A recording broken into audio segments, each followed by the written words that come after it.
While I wasn't the best Christian, I've always believed in God.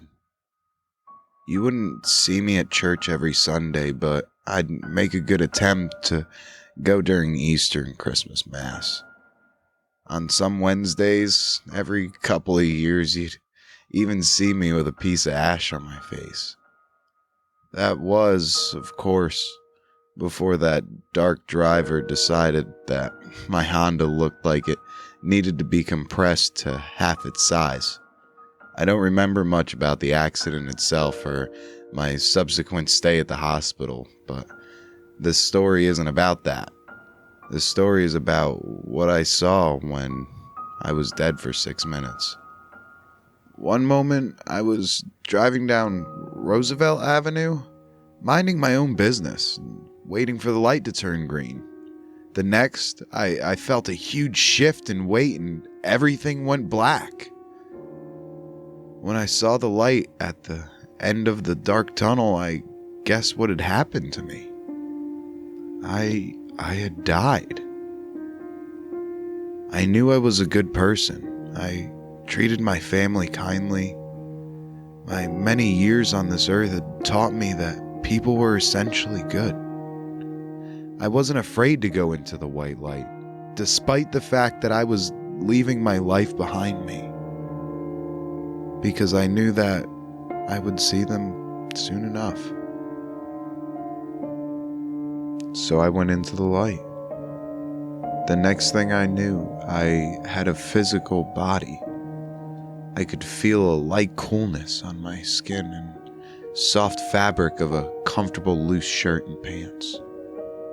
The small white dots and brown moles that had littered my forearms from long days of physical labor were gone, and my skin felt as smooth as a baby's bottom.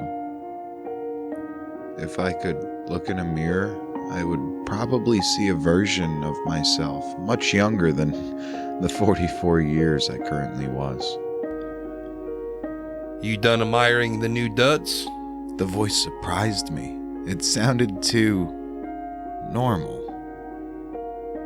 Sorry, it's just a lot to get used to, I said to the voice that I couldn't place.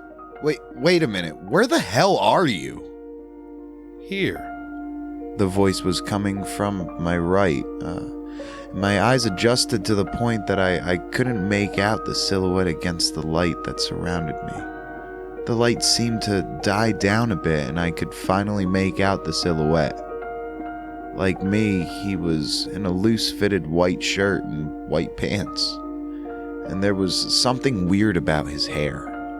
Can you hear me now? He said. What? I could hear him the whole time. Why was he asking if I could hear him? Sorry. Bad joke. My social skills are a bit rusty. I thought for a second before finally placing why he'd asked me that. Are you quoting that Verizon commercial from, decades ago? My vision cleared enough to find out the weird thing I had noticed about his hair. He had a dark purple faux hawk. He sighed. And again, I fell at being funny. Has it really been a decade?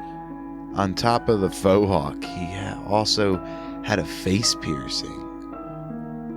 If he hadn't been wearing the same loose white clothing I was, he'd be right at home in a Fall Out Boy concert circa 2005. It was 2018 last time I checked. God damn. You realize after being here for a while, that time doesn't mean much of anything around here. Heaven? The emo kid barked a quick laugh.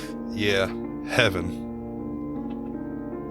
I looked around in every direction. As far as I could see, only endless whiteness with nothing in visual distance besides myself and... Hey, what's your name? I asked the emo kid. Daniel. All right, Daniel. Yep, my eyes were fully adjusted and there definitely was nothing. If this is heaven, then where the hell is everything? He looked at me in silence for a second. I'm not the only one making bad jokes right now, apparently. I took in a quick breath to calm myself.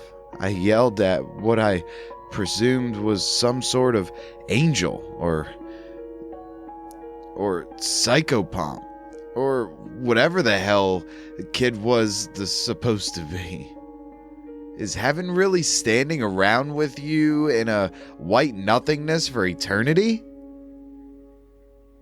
Daniel looked at me sadly. No, it's not. I just wanted to spend as much time away as possible.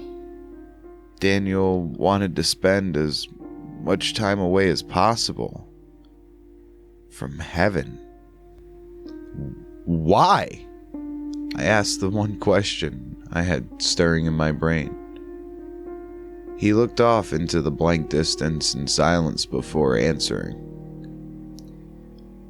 I guess you have to find out sooner or later. I was about to ask what the hell he was talking about when I felt a sudden shift.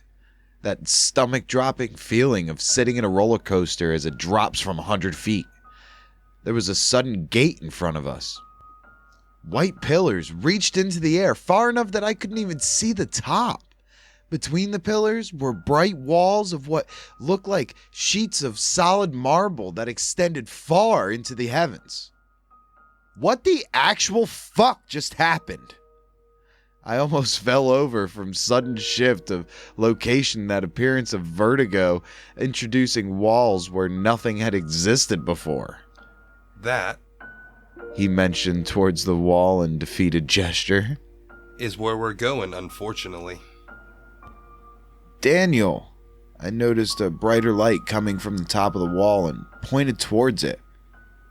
What's that light? He looked up at where I was pointing. Don't look directly at it unless you want a blinding headache. I stared as the light grew brighter and brighter. It was getting just close enough that I could see a pair of wings somewhere in the bright shining light of its core. There was another pair behind the first, and another somewhere close to its legs. Its head looked like the head of a lion. No, wait. It was an ox head.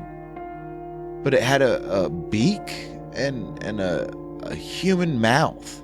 Don't be afraid. A voice boomed out from the shining light that grew ever closer. Its face had been confusing enough. Trying to place its exact features was beginning to make my brain hurt. The booming voice had only added to the madness that was already going on inside of my head as my mind tried to reconcile something with 4 faces and 17 pairs of wings. Or 14? 12? Look away. I heard a small voice say to my right. It was hard to think. Where was I again? What was I looking at? Did this thing really have the head of... I felt my head jerk suddenly, and I was suddenly facing the ground. I'm sorry, servant. He doesn't yet know how things work around here. I am his escort through 3 gates, and we only wish to pass. Daniel said from directly beside me. I could feel the heat of the light off the angel, for that's what it must be. Directly in front of me. I didn't know before this moment that light could have an intent, but this one somehow did. I could feel it. Measuring would be the best word.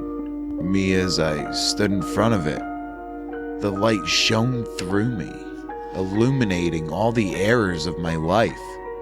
A 23-year marriage down the drain because of a drunken one-night stand. A failure to keep in touch with old friends. Learning one of those friends had died third hand 3 years afterwards. Of course died. The voice boomed, shaking the essence of what I was made of. You may pass. I felt the light move and deigned to look up. It was already drifting upwards, out of sight above the sheer walls that dominated the field of vision. Come on. I felt a pull and started stepping towards the wall. We need to get inside. Just stop! I yelled and pulled my hand away from Daniel's grasp. Tell me what the fuck is going on. What the fuck was that? How did it have that many heads and it's letting us pass through? Aren't we already here? Haven't we already been judged by God? Daniel looked at me. There was something in his eyes I hadn't seen before. Sadness? Yeah. Resentment? Maybe. This time, though, there was one clear emotion on his face. Fear. Fear as he looked up at the walls and the things that stood guard on them. Those are angels. If you're lucky, you won't see many of them. When I was alive, I thought the Bible was bullshit. And most of it is. One of the things it got right was how they looked. Of all the goddamn things for it to get right, it had to describe them correctly as those mind-bleeding things. Now we really need to get inside before one of those come back. I stared at Daniel. And why do we need to do that, Daniel? You don't get it yet. These aren't the walls of paradise you were taught in Sunday school. These are walls of a prison, and the angels aren't servants of God. They're guards. Hey y'all, Mountain here. Thanks for listening to part 1 of I Died for 6 Minutes and Saw Heaven by Crowler23 on Reddit. Be sure to check out his page for more stories like this one. And while you're on your cell phone, be sure to scroll on by to theroundtable_757 on your Instagram. Or check out our website at www.trtproductions757.com. Thank y'all. Have a good night. Peace.